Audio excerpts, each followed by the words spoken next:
इयत्ता 8वी science. Topic आहे metal and non metals, धातू आणि अधातू. यामध्ये आपण केमिकल प्रॉपर्टीज ऑफ मेटल्स याविषयी पाहत आहोत. आज आपल्याला याची थर्ड प्रॉपर्टी पाहायची आहे, रिॲक्शन विथ ऑक्सिजन.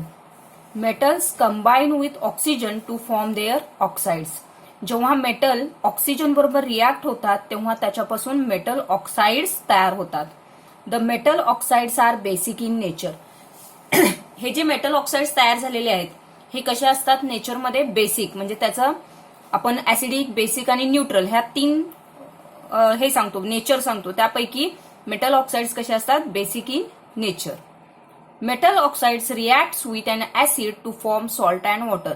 जर हे मेटल ऑक्साइड्स आहेत पुन्हा ऍसिड बरोबर जर रिॲक्ट झाले तर त्याच्यापासून काय मिळतं? सॉल्ट आणि वॉटर मिळतं. ही झाली रिॲक्शन विथ ऑक्सिजन. याच्यानंतर नेक्स्ट प्रॉपर्टी आहे रिॲक्शन विथ ऍसिड. ऑलरेडी तुम्ही आता इथं बघितला, जेव्हा मेटल ऍसिड बरोबर रिॲक्ट होणार आहे तेव्हा त्याच्यापासून इथं काय तयार होईल? सॉल्ट आणि हायड्रोजन गॅस तयार होणार आहे. आता याच्यासाठी एक त्यांनी काय दिलेली आहे, इथं ऍक्टिव्हिटी दिलेली आहे. काय सांगितलं? Take dilute hydrochloric acid in a test tube, then add zinc dust to it. Take a glowing splinter near the mouth of the tube. Observe the glowing splinter. You will notice some sound coming out from it. Most of the metals reacts with dilute acid to form metal salt while hydrogen gas is released. इथं काय सांगितलेलं आहे? Reaction with acid म्हणजे काय सांगितलेलं आहे? जेव्हा तुम्ही एक टेस्ट ट्यूब घ्याल, आपण आता हे प्रयोगशाळेमध्ये प्रयोग करून पाहणार आहोत. आपण अशी एक टेस्ट ट्यूब घेतली. या टेस्ट ट्यूब मध्ये काय करायचंय? या ठिकाणी थोडं हायड्रोक्लोरिक ऍसिड घ्यायचंय, म्हणजे HCl घेतलं. ऍसिड कोणतं घेतलं आपण? Hydrochloric acid. आणि याच्यामध्ये झिंक डस्ट, झिंकाचे जर आपण काही कण टाकले याच्यामध्ये, झिंक डस्ट टाकले तर या दोघांची काय होते? रिॲक्शन होते. या ऍसिड आणि या झिंक डस्ट, हा मेटल आहे, झिंक हा काय झाला? मेटल झाला. त्याची रिॲक्शन आपण कुणाबरोबर केली? ऍसिड बरोबर. Zn ची रिॲक्शन आपण कुणाबरोबर केलेली आहे? ऍसिड बरोबर केलेली आहे. आपण काय केलं? इथं टेस्ट ट्यूब मध्ये HCl घेतलं आणि त्याची रिॲक्शन आपण झिंक मेटल बरोबर केली, म्हणजे झिंक डस्ट याच्यामध्ये आपण ऍड केलेला आहे. हा मेटल प्लस ऍसिड काय होईल? या दोघांची जेव्हा रिॲक्शन होणार आहे त्यावेळी या टेस्ट ट्यूबच्या माउथला तुम्हाला काय दिसेल? एक साऊंड क्रिएट झालेला दिसेल, म्हणजे एक प्रकारचा आवाज तुम्हाला ऐकू येईल. आणि तोच आवाज कशाचा असणार आहे? तर याच्यामधून आपल्याला हायड्रोजन गॅस जो तयार होणार आहे तो हायड्रोजन किंवा धूर आल्यासारखं दिसेल. Glowing splinter. मग तिथं तो जो साऊंड आहे तो साऊंड म्हणजेच काय असणार आहे? हायड्रोजन गॅस तयार झालेला असणार आहे. म्हणजे इथं बघा HCl प्लस Zn याची आपण रिॲक्शन करणार, हायड्रोक्लोरिक ऍसिड प्लस Zn. आता या ठिकाणी रिॲक्शन बॅलन्स करण्यासाठी आपल्याला 2 मोल्स ऑफ HCl घ्यावे लागतात. रिॲक्शन जेव्हा आपण करणार आहे त्यावेळी हा Zn या Cl शी रिॲक्ट होतो, म्हणजे ZnCl2 तयार होतं. ZnCl2 म्हणजे सॉल्ट झालं, प्लस H2. रिमेनिंग काय आहे? H2. हा H2 गॅस इथं रिमूव्ह होतो. अशा पद्धतीनं ऍसिडची रिॲक्शन मेटल बरोबर होते. नेक्स्ट आहे reaction with water. Most metals do not show any observable and fast reaction with cold water. बरेचसे जे मेटल्स आहेत ते मेटल्स कोल्ड वॉटर बरोबर कोणत्याही प्रकारची रिॲक्शन दाखवत नाहीत. आपल्याला ते आपण पाहू शकत नाही. But some metals like sodium and potassium reacts with cold water to produce their hydroxides and hydrogen gas. पण सोडियम आणि पोटॅशियम सारखे मेटल कोल्ड वॉटर बरोबर रिॲक्ट होतात आणि त्याच्यापासून काय तयार होतात?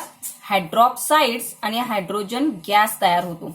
आता तुमची जी टेस्ट चालू आहे त्या टेस्टला अशा प्रकारचे क्वेश्चन विचारले जाऊ शकतात.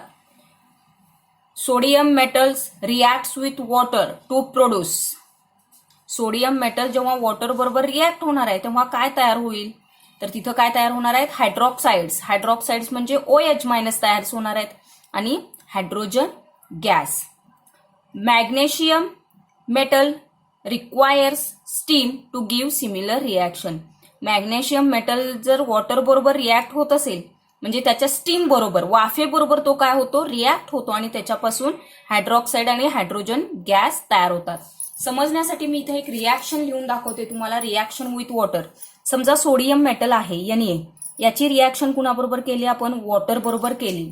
वॉटर बरोबर करत असताना इथं रिॲक्शन बॅलन्स करण्यासाठी आपण काय करायचे, 2 मोल्स ऑफ H2O घ्यायचे. म्हणजे इथं हायड्रोजन किती झाले बघा, 2 + 2 4 हायड्रोजन झाले आणि ऑक्सिजन किती झाले, 2 ऑक्सिजन. आणि हा सोडियम मेटल आहे. मग हा सोडियम मेटल जेव्हा वॉटर बरोबर रिॲक्ट होतो तेव्हा त्याच्यापासून सोडियम हायड्रॉक्साईड तयार होतात. म्हणजे Na, यातला एक O घ्यायचा आणि यातला एक HOH. काय तयार झालेला आहे, NaOH. काय तयार होतं, NaOH. प्लस बघा किती हायड्रोजन राहिले, या ठिकाणी 3 हायड्रोजन राहतात आणि 1 ऑक्सिजन राहतो. मग आणखीन काय करू शकतो आपण बॅलन्स करण्यासाठी, 2 Na जर घेतले तर इथं 2 मोल्स ऑफ NaOH. म्हणजे हायड्रोजन किती यूज केले, 2 हायड्रोजन 2 ऑक्सिजन. ऑक्सिजन संपलेले आहेत, राहिले किती, 2 हायड्रोजन राहतात, त्याच्यापासून H2 गॅस. हे तुम्हाला समजायला थोडं कठीण जाईल. जसं तुम्ही 9वी 10वी 11वीला याल तेव्हा या रिॲक्शन बॅलन्स करणं वगैरे समजतं. इथं काय लक्षात ठेवा तुम्ही, जेव्हा सोडियम मेटल वॉटर बरोबर रिॲक्ट होतो तेव्हा त्याच्यापासून हे हायड्रॉक्साईड, OH जर असेल तर त्यांना हायड्रॉक्साईड असं म्हटलं जातं. हायड्रॉक्साईड आणि हायड्रोजन गॅस या ठिकाणी तयार होतो. ठीक आहे. या झाल्या केमिकल प्रॉपर्टीज ऑफ मेटल्स. आपण काय पाहिल्या, केमिकल प्रॉपर्टीज ऑफ मेटल्स. त्याच्यानंतर बघा नेक्स्ट काय आहे, chemical properties of non metals. Non मेटलच्या केमिकल प्रॉपर्टी. पहिली प्रॉपर्टी जसं मेटलसाठी आपण इलेक्ट्रॉनिक कॉन्फिगरेशन पाहिलं त्याच पद्धतीनं electronic configuration. Most of the non metals have 4 to 7 electron in their valence shell. जसं मेटलमध्ये 1, 2, 3 इलेक्ट्रॉन्स व्हॅलन्स शेलमध्ये राहतात मॅक्झिमम, त्या पद्धतीनं नॉन मेटल्समध्ये 4 to 7 electron in valence shell. Examples इथं दिलेले आहेत बघा. क्लोरीन घेऊया आपण. क्लोरीनचा ॲटॉमिक नंबर असतो 17 आणि याचं इलेक्ट्रॉनिक कॉन्फिगरेशन कसं लिहिणार आपण, 2, 8 आणि 7. 8 आणि 2 किती झाले, 10. 10 + 7 17. मग याच्या व्हॅलन्स सेलमध्ये एकूण इलेक्ट्रॉन किती राहिले बघा, 7. ऑक्सिजन घ्या. ऑक्सिजनचा ॲटॉमिक नंबर किती असतो, 8 असतो. मग याचं इलेक्ट्रॉनिक कॉन्फिगरेशन किती लिहितो आपण, 2, 6. म्हणजे याच्या शेवटच्या कक्षेमध्ये किती इलेक्ट्रॉन राहिले, 6 इलेक्ट्रॉन.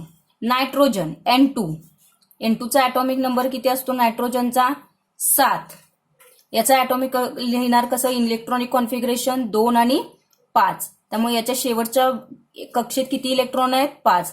म्हणजे नॉन मेटल्सच्या इलेक्ट्रॉनिक कॉन्फिगरेशनमध्ये किंवा शेवटच्या शेलमध्ये किती इलेक्ट्रॉन असू शकतात, 4 to 7 इलेक्ट्रॉन्स. इथं दिलेलं आहे बघा. नायट्रोजन ॲटॉमिक नंबर आहे 7. काय येणार, 2 आणि 5. ऑक्सिजन ॲटॉमिक नंबर आहे 8. इलेक्ट्रॉनिक कॉन्फिगरेशन 2 आणि 6. क्लोरीन 17, 2, 8 आणि 7. ठीक आहे. नेक्स्ट सेकंड प्रॉपर्टी काय आहे, chemical property, formation of ions. Ions formation म्हणजे एकतर पॉझिटिव्ह किंवा निगेटिव्ह चार्ज येणार. मग मेटल्सच्या वरती काय येतो, मेटल्स काय करतात, इलेक्ट्रॉन लॉस करतात आणि त्यामुळे त्याच्यावरती पॉझिटिव्ह चार्ज येतो. पण नॉन मेटल्स काय करतात, इलेक्ट्रॉन ऍक्सेप्ट करतात. इथं बघा दिले ऍक्सेप्ट किंवा त्यांना गेन सुद्धा म्हटलं जातं. घेतात, ते दुसऱ्यांच्याकडून इलेक्ट्रॉन स्वतः घेतात आणि इलेक्ट्रॉन ऍक्सेप्ट केल्यामुळे त्याच्यावरती निगेटिव्ह चार्ज येतो आणि निगेटिव्ह चार्ज आल्यामुळे त्यांना काय म्हटलं जातं, आयनियन्स असं म्हणतात. उदाहरणार्थ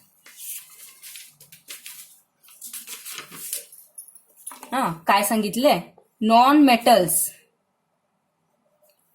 ऍक्सेप्ट किंवा याला गेन सुद्धा म्हटलं जातं, घेणे.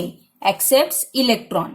इलेक्ट्रॉन घेतात म्हणून याच्यावरती काय येतो, निगेटिव्ह चार्ज येतो. निगेटिव्ह चार्ज ज्या पार्टिकल्सवरती असतो त्यांना काय म्हटलं जातं, एनियन म्हटलं जातं. उदाहरणार्थ बघा, क्लोरीनचा ॲटॉमिक नंबर काय आहे, 2, 8, 7. मग याला काय करायचं असतं, स्टेबल व्हायचं असतं, स्थिर व्हायचं असतं. मग स्थिर होण्यासाठी बघा तो त्याच्या जर शेवटच्या कक्षेत 8 इलेक्ट्रॉन असतील तर तो कसा असतो, स्थिर असतो. त्यामुळे हा काय करतो, क्लोरीन 1 इलेक्ट्रॉन ऍक्सेप्ट करतो. म्हणून मी इथं प्लस साइन दिले. या क्लोरीनमध्ये 1 इलेक्ट्रॉन काय झाला, ऍड झाला. ऍड झाला म्हणून काय लिहिणार, इलेक्ट्रॉनिक हे 1 इलेक्ट्रॉन इथं ऍड झाला. म्हणजे इलेक्ट्रॉनिक कॉन्फिगरेशन काय झालं, 2 8 8. 1 इलेक्ट्रॉन या क्लोरीनमध्ये ऍड झालेला आहे. मग 7च्या ऐवजी काय लिहिणार आपण, 8 लिहिणार. मग या इलेक्ट्रॉनवरती कोणता चार्ज आहे बघा, निगेटिव्ह. मग हा चार्ज सुद्धा कुठे जातो, या क्लोरीनकडे जातो आणि Cl मायनस. 2 8 8. त्याच पद्धतीने बघा ऑक्सिजन. ऑक्सिजनचे इलेक्ट्रॉनिक कॉन्फिगरेशन किती आहे, 2 आणि 6. बरोबर आहे. मग याला किती इलेक्ट्रॉन, इथं जर 8 व्हायचे असतील तर याला इलेक्ट्रॉन किती लागतील, 2 लागतील. म्हणजे हा किती इलेक्ट्रॉन घेणार दुसऱ्यांकडून, 2 इलेक्ट्रॉन. 2 इलेक्ट्रॉन घेतल्यानंतर काय होईल, ऑक्सिजन हे 2 इलेक्ट्रॉन या 6 मध्ये ऍड करा. किती झालं, 2 आणि 8 झालं. मग हा वरचा निगेटिव्ह चार्ज या ऑक्सिजन, पण किती इलेक्ट्रॉन दिलेत त्याने, 2 दिलेत. 2 दिलेत म्हणून याच्यावरती किती चार्ज येणार, 2 निगेटिव्ह चार्ज. नायट्रोजन. नायट्रोजनचं इलेक्ट्रॉनिक कॉन्फिगरेशन काय आहे, 2 आणि 5 आहे. मग हा किती इलेक्ट्रॉन घेईल, 3 इलेक्ट्रॉन घेणार 8 संख्या होण्यासाठी. मग या 5 मध्ये हे 3 ऍड केले, किती झाले, 8 झाले. मग N वरती किती मिळणार, 2 8. पण याने किती इलेक्ट्रॉन घेतलेत, 3 घेतलेत. म्हणून याच्यावरती किती चार्ज लिहिणार आपण, 3 मायनस. N वरती किती चार्ज येतात, 3 minus. N minus minus minus. ठीक आहे. आणि हे जे तयार झालेले आयन्स आहेत, आता हा काय आहे, क्लोरीन आहे. आणि तयार झालेल्या आयन्सला आपण काय म्हणतो, क्लोराईड. काय म्हटलं जातं, क्लोराईड. जसं ऑक्सिजन याला ऑक्साईड आयन म्हणतात.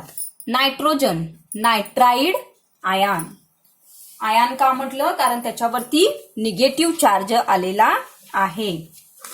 नेक्स्ट आहे बघा property, reaction with oxygen. Non metals combine with oxygen to form their oxides. इथं देखील काय तयार होतात, ऑक्साइड्सच तयार होतात.